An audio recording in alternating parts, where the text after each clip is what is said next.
Hey guys, welcome or welcome back. If you're new here, I'm Jamie, and this will be a reading for Scorpio, Sun, Moon, Rising, and Venus. If you're totally new to tarot, there are some rules here. These are collective readings, and they're for a ton of people, so if this is not your reading, it doesn't resonate with your life, just discard it. And remember that there is no gender, so if I pull a king, a queen, an emperor, or an empress, it really doesn't matter. It'll be about the personality that I describe and not the sex or gender. If you'd like to book a private personal with me, the information is in the description of the video. I also offer a membership. If you'd like to check out the perks for that, you can just hit the join button.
Okay, so we have fake accounts and always partying.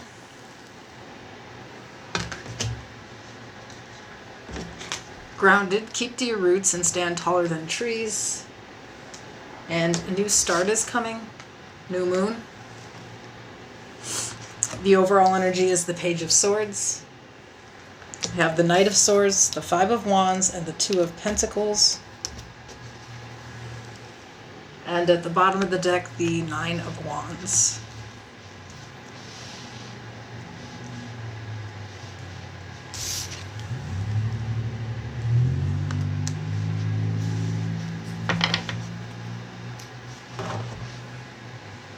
So there's definitely somebody watching you. And this is an impulsive person. I do feel like they have some shit going on in their life that's a little dramatic. Makes sense with the always partying. It could just be a lifestyle too. It doesn't even have to be partying.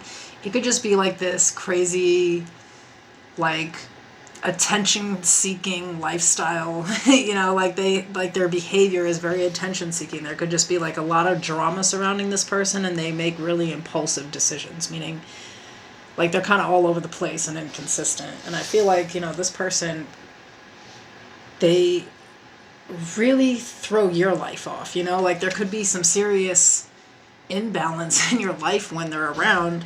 And I feel like, you know, it's like a really triggering energy to you. It's like you fought a lot of battles with this person, like it took a lot to get over this situation, but I feel like you are moving on from it. It's like, you know, you've kind of made your peace with this person.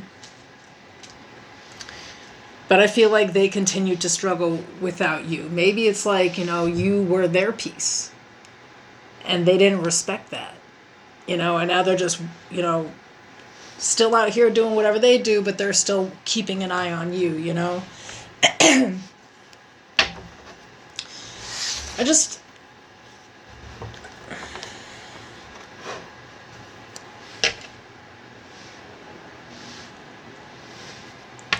I feel like you recognize that someone is very unhealthy for you.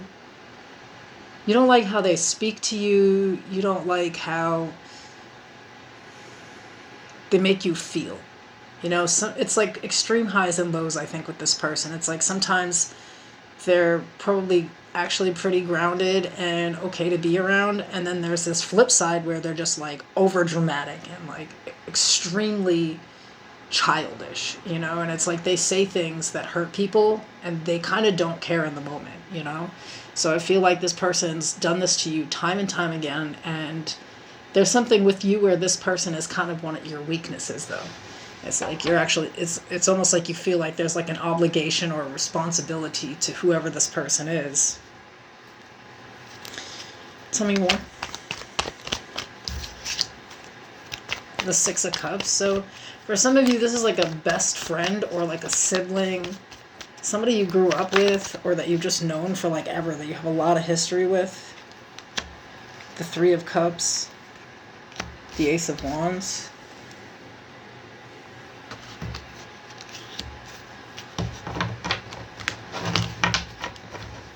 Bottom of the deck, the Lovers, Gemini energy.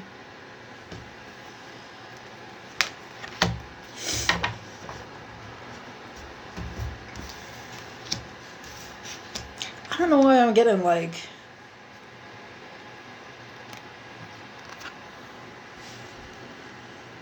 this shit is deeper than like a romantic type of thing. I mean, it could be romantic for some of you, but for a lot of you, this is like, you know, your best friend, your sibling, somebody that you really, really care deeply for. And I think the decision to, move past them or to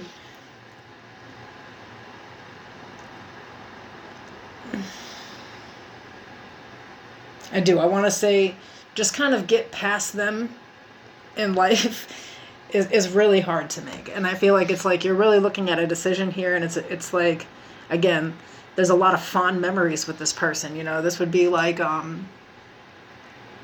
somebody who really is your childhood friend, like you guys were best friends forever, but today they're not actually your childhood friend, they're actually a drug addict, right? And I know that sounds harsh because they are still a person, you know, but they're half the person that they used to be. And that can be really devastating to have around you. It's a lot of chaos that you're not creating, you know? So it's like a very hard decision to, you know, choose yourself over that person. But I think that, you know, this is someone who won't easily let you go.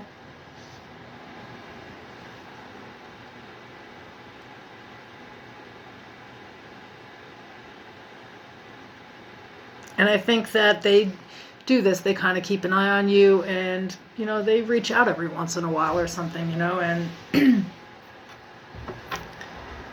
I think it always ends up resulting the same way.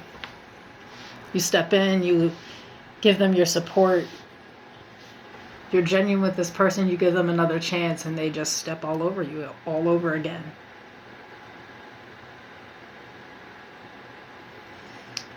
The reason I feel like for a lot of you this is like a childhood best friend or like, you know, a sibling is this grounded shit where it's talking about like, you know, keeping to your roots.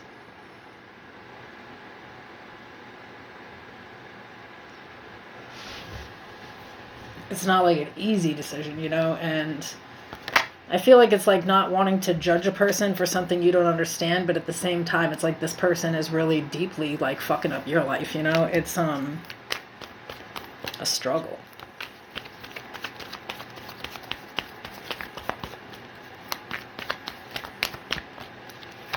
So in the advice I have the Ace of Cups, the Four of Wands, the Five of Cups, and at the bottom of the deck, the King of Pentacles.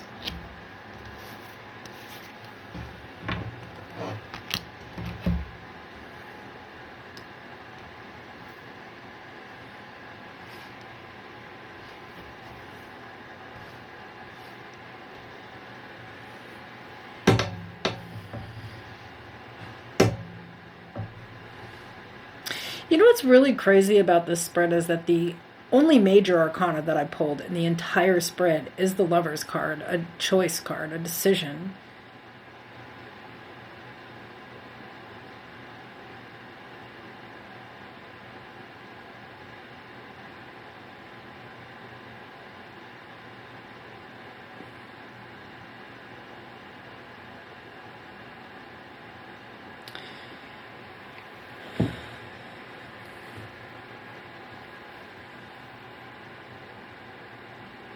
I feel like it's saying to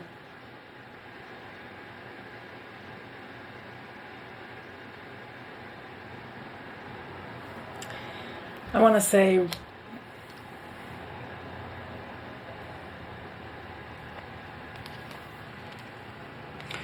really be vulnerable with yourself. You know, pay attention to your feelings and what is best for you to do here. So, like, the Four of Wands is an 11-11 card, you know. For a lot of you, this is like, you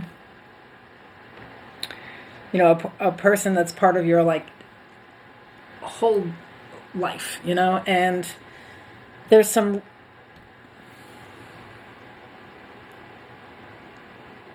obviously like emotional bond there, but there's also like this need to pay attention to one's own intuition with the person, you know. It's like, are they capable, I think, of loving you in the way that you love them, you know. And I don't mean that in a mean way, but I mean, like, you know, it's kind of like your life is on track here. There's something about, like, what's going on with you is like you have things to celebrate. There's good things in your life. You seem to be on track, you know. And, like, I think there's another person in your life who really, like, kind of doesn't have it together at all. And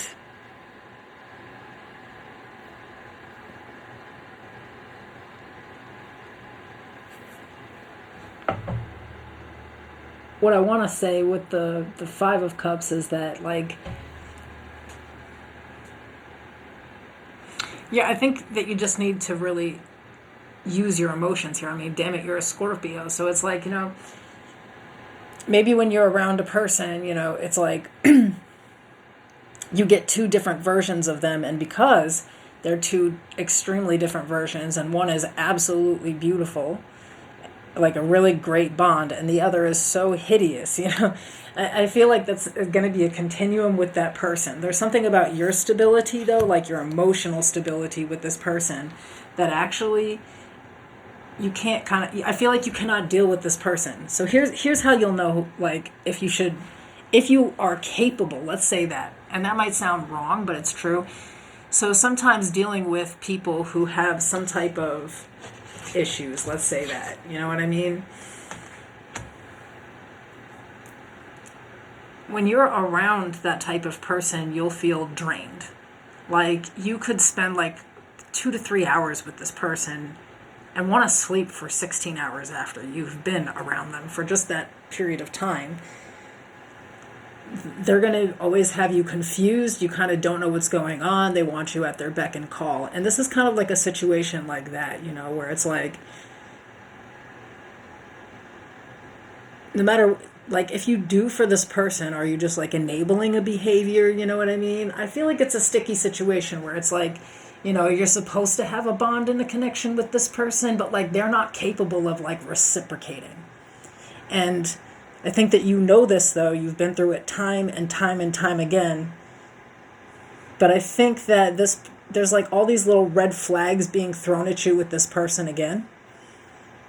And you need to pay attention to them. Like, this is basically like a warning, you know? It's like this person,